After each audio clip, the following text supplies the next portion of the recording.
The history of postal service of the United States began with the delivery of stampless letters, whose cost was borne by the receiving person. Later also encompassed prepaid letters carried by private mail carriers and provisional post offices, and culminated in a system of universal prepayment that required all letters to bear nationally issued adhesive postage stamps. In the earliest days, ship captains arriving in port with stampless mail would advertise in the local newspaper names of those having mail and for them to come collect and pay for it, if not already paid for by the sender. Postal delivery in the United States was a matter of haphazard local organization until after the Revolutionary War, when eventually a national postal system was established. Stampless letters, paid for by the receiver, and private postal systems, were gradually phased out after the introduction of adhesive postage stamps, first issued by the U.S. Government Post Office July 1, 1847 in the denominations of 5 and 10 cents, with the use of stamps made mandatory in 1855. The issue and use of adhesive postage stamps continued during the 19th century primarily for first-class mail. Each of these stamps generally bore the face or bust of an American president or another historically important statesman. However, once the post office realized during the 1890s that it could increase revenues by selling stamps as collectibles, it began issuing commemorative stamps, first in connection with important national expositions, later for the anniversaries of significant American historical events.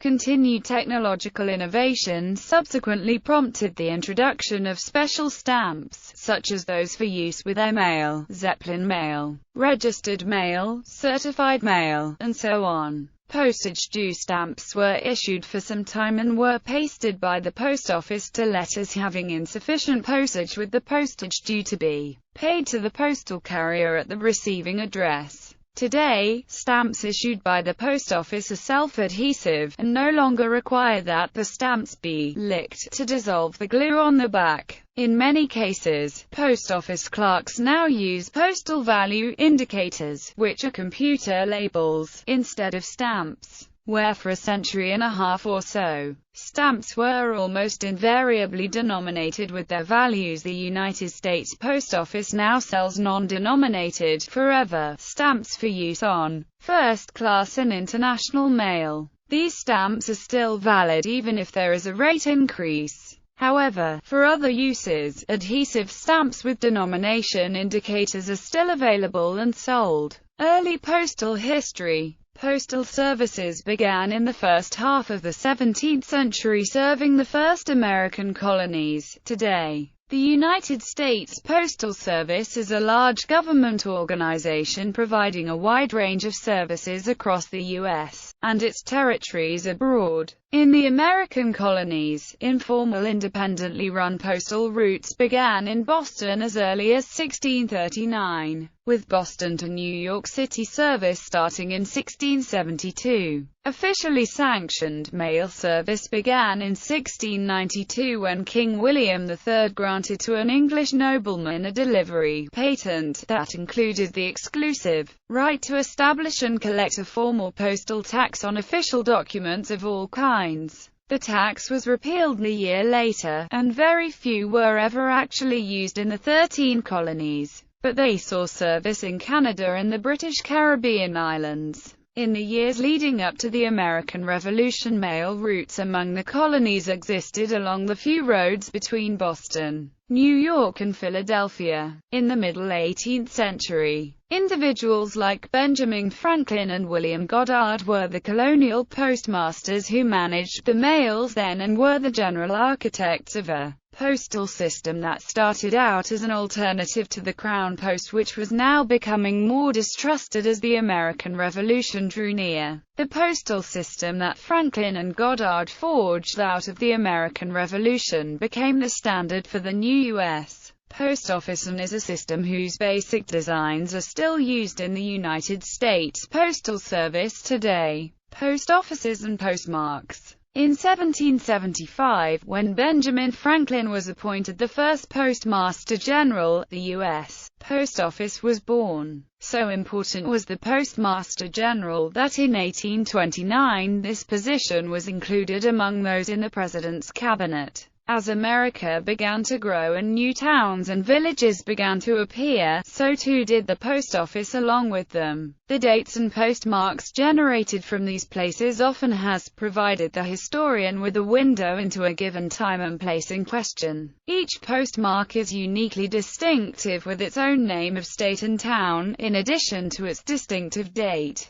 Post offices that existed along railroad lines and at various military posts have their own special historical aspect. Mail and postmarks generated from prisoner-of-war camps during the Civil War, or from aboard naval ships, each with a U.S. post office aboard, can and have offered amazing insights into United States history and are avidly sought after by historians and collectors alike. Multiple dates in 1861, August 29, 1893, October 17, 1898, Dec. 25, 1932, Ellisville Post Office, Illinois, 1891, mail before postage stamps. Before the introduction of stamps, it was the recipient of mail, not the sender, who generally paid the cost of postage, giving the fee directly to the postman on delivery. The task of collecting money for letter after letter greatly slowed the postman on his route. Moreover, the addressee would not infrequently refuse a piece of mail, which then had to be taken back to the post office. Only occasionally did a sender pay delivery costs in advance, an arrangement that usually required a personal visit to the post office.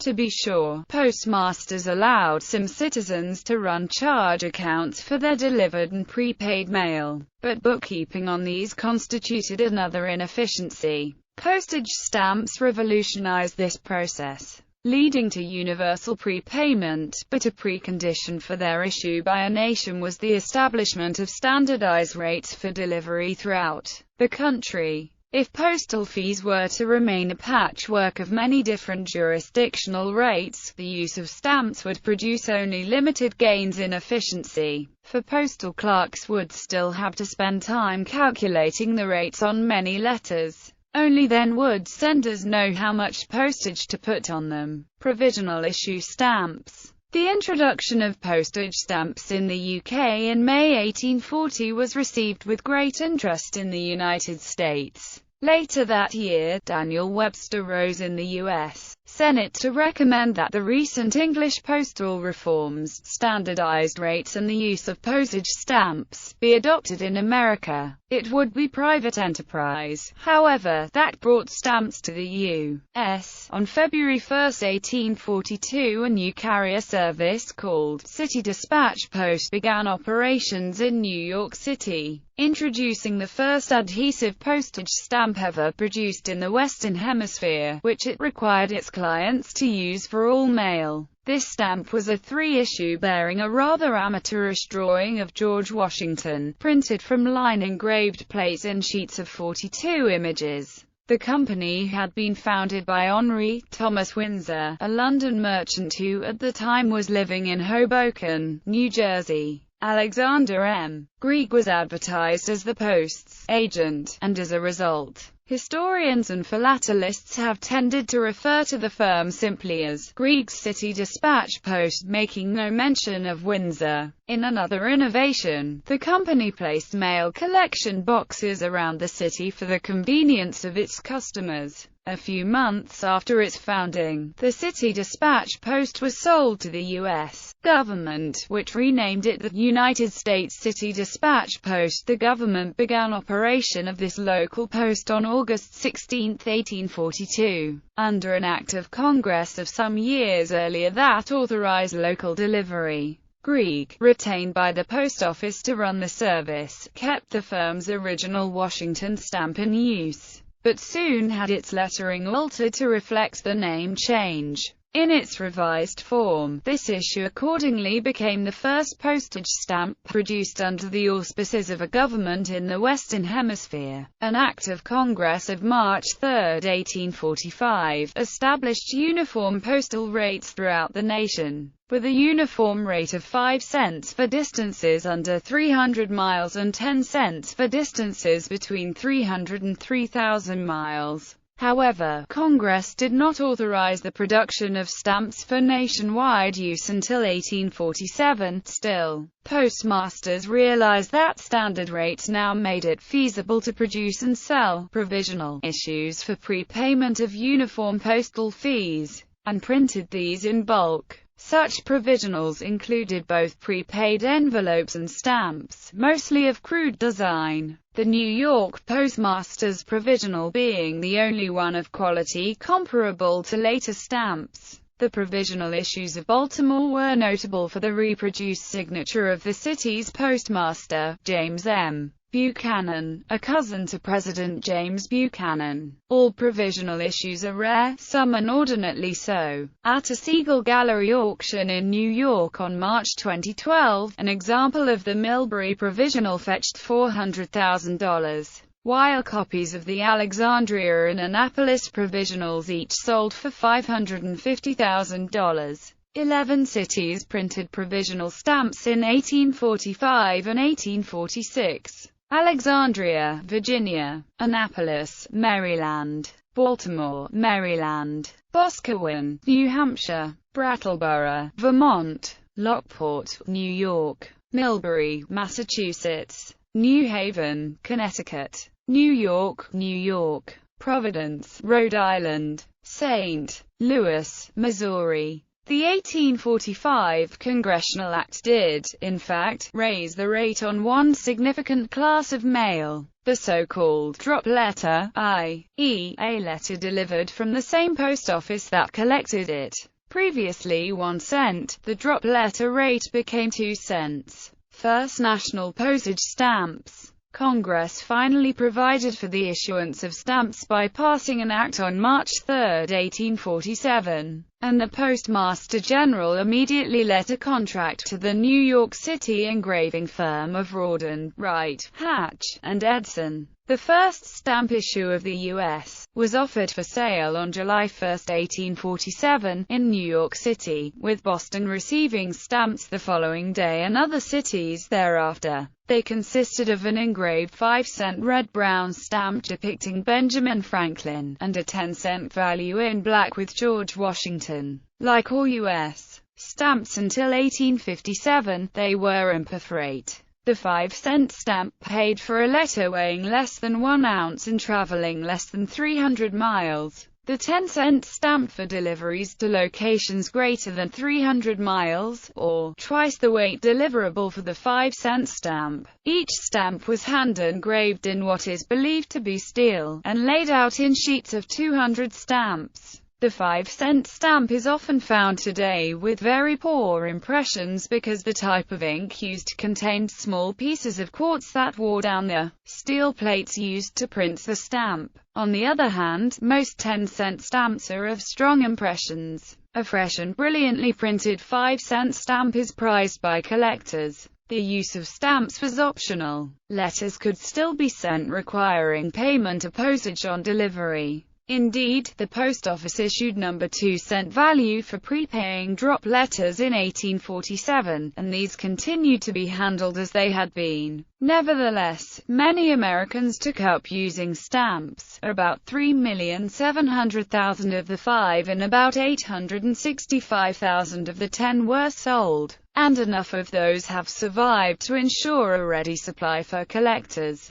Although the demand is such that a very fine 5 sells for around $500 as of 2003, and the 10 in very fine condition sells for around $1,400 in used form. Unused stamps are much scarcer, fetching around $6,000 and $28,000 respectively, if in very fine condition. One can pay as little as 5 to 10% of these figures if the stamps are in poor condition. The post office had become so efficient by 1851 that Congress was able to reduce the common rate to 3 cents, necessitating a new issue of stamps. Moreover, the common rate now applied to letters carried up to 3,000 miles. This rate, however, only applied to prepaid mail. A letter sent without a stamp still cost the recipient 5 cents, clear evidence that Congress envisioned making stamp use mandatory in the future.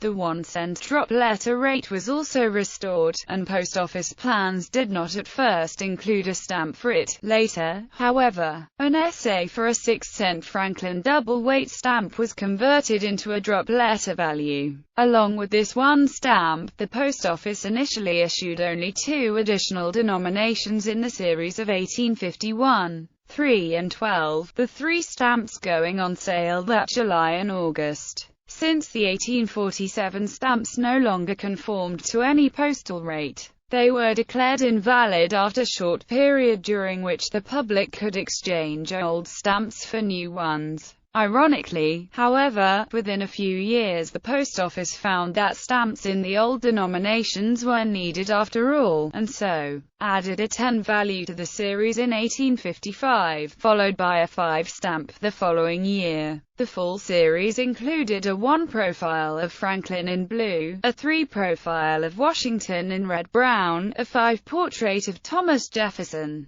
and portraits of Washington for 10 green and 12 black values. The 1 stamp achieved notoriety, at least among philatelists, because production problems led to a welter of plate modifications done in piecemeal fashion, and there are no fewer than 7 major varieties, ranging in price from $100 to $200,000. Sharp-eyed collectors periodically find the rare types going unrecognized. First National Postage Stamps. Benjamin Franklin issue of 1851, George Washington issue of 1855, Thomas Jefferson issue of 1857, George Washington issue of 1857, George Washington issue of 1857. 1857 saw the introduction of perforation, and in 1860 24, 30 and 90 values were issued for the first time. These higher denominations, especially the 90C value, were available for such a short time that they had virtually no chance of being used. The 90C stamp used as a very rare item, and so frequently forged that authorities counsel collectors to shun cancelled copies that lack expert certification. In February 1861, a congressional act directed that cards, blank or printed, shall also be deemed mailable matter, and charged with postage at the rate of 1 cent an ounce. Private companies soon began issuing postcards, printed with a rectangle in the top right corner where the stamp was to be affixed. The issue was declared invalid for postage in May 1861, as the Confederate States had supplies of them. Therefore, stamps used after that date usually have the marking, "Old Stamps, Not Recognized," on the cover.